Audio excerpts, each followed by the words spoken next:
السلام عليكم، نتمنى تكونوا بخير ومرحبا بكم معايا في فيديو جديد وبلان كما العاده جديد. منطقه اخرى وقصور اخرين غادي نزيدو نتعرفوا عليهم في المنطقه ديالنا اللي هي منطقه تافيلات. الان انا قدام قصر المعاضد كما كتشوفوا، وان شاء الله اليوم جينا باش اننا نتعرفوا على تاريخ هذا القصر اولا هذه القصور اللي كاينه هنايا في هذه المنطقه، نتعرفوا عليها من الناس ديال المنطقه، ايضا نتعرفوا عليها من الناس اللي مهتمين بالتاريخ ديال هذه المنطقه. تسمعوني تعرفوا اكثر واكثر على قصر المعاضد.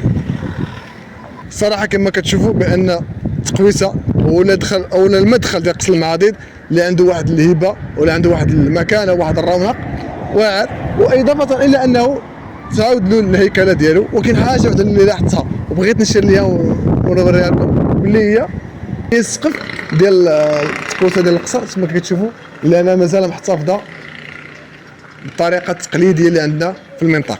دابا جيو معايا تلاقاو بالسي خالد ويعاود لينا شويه على تاريخ ديال منطقه المعاضد او قصور المعاضد. سي خالد كيف حالك؟ بخير؟ كي داير؟ بخير. هانيه؟ مزيان. صحه بخير؟ كي دارت؟ كلشي مزيان؟ صحتك لاباس؟ هانيه؟ كلشي مزيان؟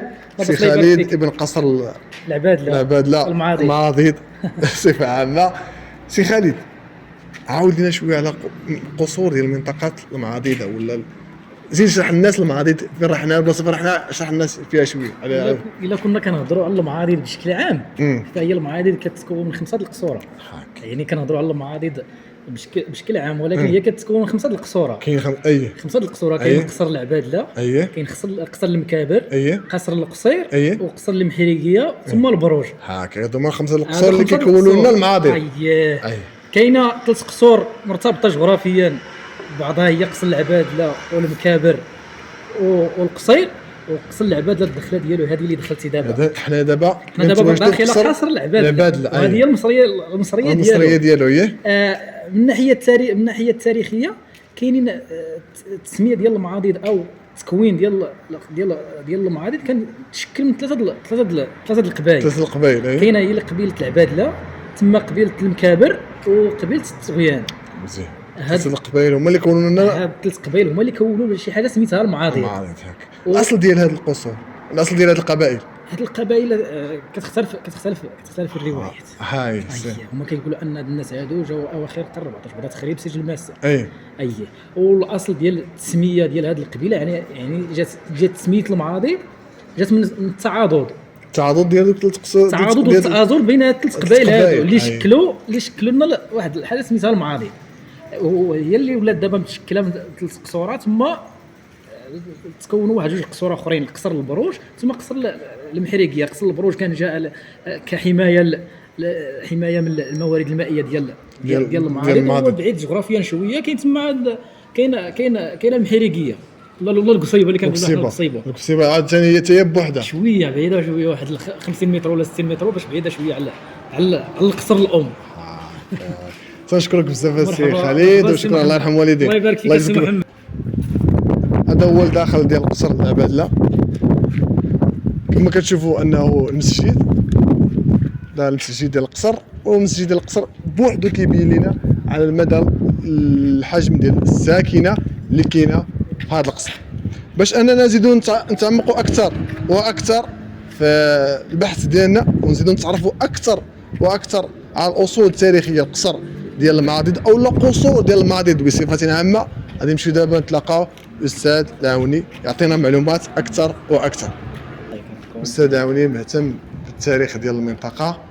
جينا استاذ بغينا ناخذ معلومات على المنطقه ديال المعاضد بصفه عامه، الاصول التاريخيه ديالها، اي حاجه نقدروا نستافدوا منها كاستاذ.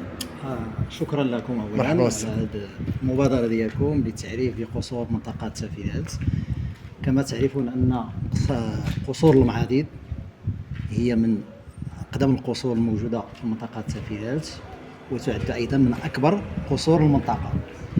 وقصور المعاضد تشكلت بدايه منذ تقريبا حوالي 400 او 500 سنه، وترجح يعني كثير من الروايات على ان التكوين ديالها كان ما بعد تدمير او خراب سجل ماسة.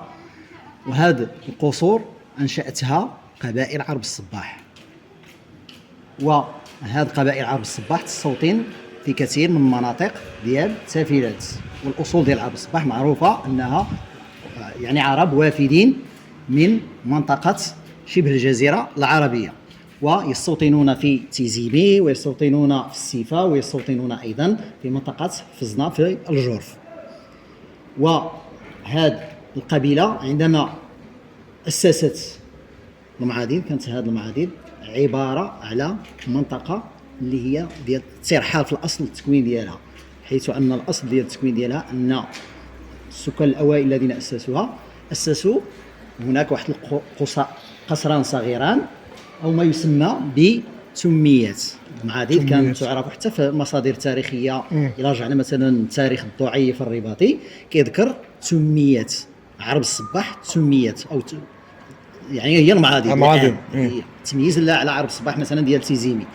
وبالتالي هذه التميات هي واحد البنايات كانت صغيرة، بنايتان توأمتان صغيرتان، كانت يعني السكان الاصل ديالهم هم رحال، ولكن في هذه البنايات كان كيوضعوا المؤن ديالهم، يوضعوا الاليات ديالهم والادوات اللي كيحتاجوها، كيتركوا ايضا المسنين او الاشخاص غير القادرين على الترحال للقطعان، وعند يعني الترحال كيعاودوا يرجعوا على القصير. هذا هو الاصل ديال التكوين ديالها. ثم بعد ذلك في ظروف اخرى معينه بدا الاستقرار في المنطقه وتم بناء القصر، قصر المعادي. وهذا القصر كان هو قصر واحد، يعني من الناحيه العمرانيه بنايه واحده.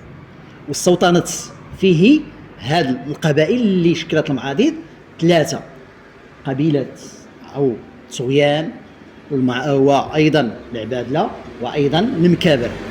والتسميه ديال المعاديد الاصل ديال التسميه ديالها جاءت من التعاضد والتآزر بين هذه القبائل الثلاث لمواجهات يعني مختلف القبائل الاخرى الطامحه للسيطره على هذا المجال ديال المعادن. من هنا كانت البدايات ديال التكوين ديال هذه المنطقه او ما يسمى بالمعادن. ثم بعد ذلك بعد تكوين القصر الاول سيتم تشكيل قصور اخرى اللي هي قصر المكابر وقصر العبادله اللي هما النواه الرئيسيه.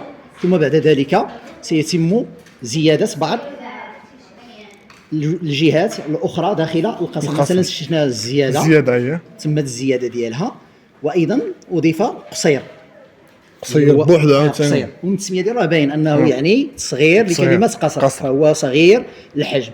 ثم ايضا ان هذا المجال ديال المعاديد اضافه لهذه القصور الثلاث اللي كتشكل النواه ديال المعاديد اللي هو قلنا المكابر والعبادله اللي حنا في الاحضان ديالو الان، هناك ايضا قصير، هناك ايضا قصر المحرقه الذي يبعد نسبيا على المعاديد بحوالي تقريبا كيلومتر، وهناك قصر البروج اللي كيبعد بحوالي 3 كيلومتر تقريبا على المعاديد. هذه القصور الخمسه تشكل ما يسمى بالمعاديد. فالمعاديد ليست قصر، هي مجموعه من القصور، هي 5 ديال القصور اساسيه. لكن ما يميز المعاديد هي انها واحد المجال ترابي شاسع ممتد، وهذه الشساعه ديالو كترجع اولا القدره ديال السكان والمؤسسين ديالو على يعني ضبط واحد المجال معين والتحكم فيه، وبالتالي هذا كيدل على القوه وعدد الفرسان وعدد المقاتلين اللي كان كيتمتع به هذا المعاديد اللي استطاعوا في اطار يعني وجود قبلي متعدد متنافس فيما بينه انه يسيطر على هذا المجال. ولا رجعنا للخرائط فالمجال ديال المعاديد وهو ممتد حتى الحدود الرتب، خاصه حدود الدويره هذا من الناحيه ديال الشمال، ومن الناحيه ديال الجنوب كيمتد حتى الحدود الريساني. ولاد الزهراء كانت جزء من المجال الحيوي والترابي ديال المعاديد، وتحده من الناحيه الغربيه تيزيمي، ومن الناحيه الشرقيه الحدود الجزائريه، يعني ان المساحه حدود الجزائر كله كان مجال جغرافي حيوي تابع او تتحكم فيه المعاديد. هاي قبائل المعاديد اللي ذكرناها اللي هي 3. لكن هذا التكوين ديالها وهذا التشكيله البشريه اللي كونت المعاديد هذا ما كيعنيش ان اقتصرت المعاديد على هذا الوجود ديال هذه المكونات الثلاث اللي هي المكابر والعبادله والتغيان. مع السيطره على هذا المجال والتحكم فيه استضافت المعاديد واستقبلت هجرات بشريه ووفود بشريه استوطنت في المجال. يمكننا نذكروا هناك من الوفود البشريه اللي استوطنت وتشكيل جزء من النسيج الاجتماعي والبشري ديال المعاديد. هناك الحراطين، هناك العبيد، هناك الشرفاء الذين وفدوا، هناك حتى اليهود. وفدوا على المنطقه.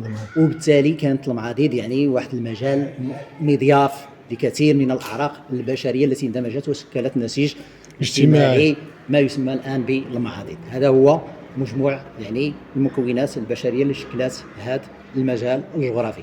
بالنسبه لنا الا بغينا نتكلموا ايضا ممكن ان نتحدثوا على هذا المجال العمراني ديال المعاضيد اللي هو في الاصل ديالو هو وحده عمرانيه واحده تشكل القصر كانت كتكون من مدخل، او هذه القصور اللي كتشكل النواة ديال المعاضيد كتكون كل قصر كيتكون من مدخل رئيسي كما اللي هو امامنا. القصر الرئيسي اللي هو عباره على مدخل فخم يتوفر على باب خشبي ضخم كان يتم اغلاقه وفتحه في المساء وفي الصباح، وايضا هناك الباب كان يفضي الى واحد المجال نسبيا شاسع اللي كيتسمى المصريه اللي حنا حاليا موجودين فيها.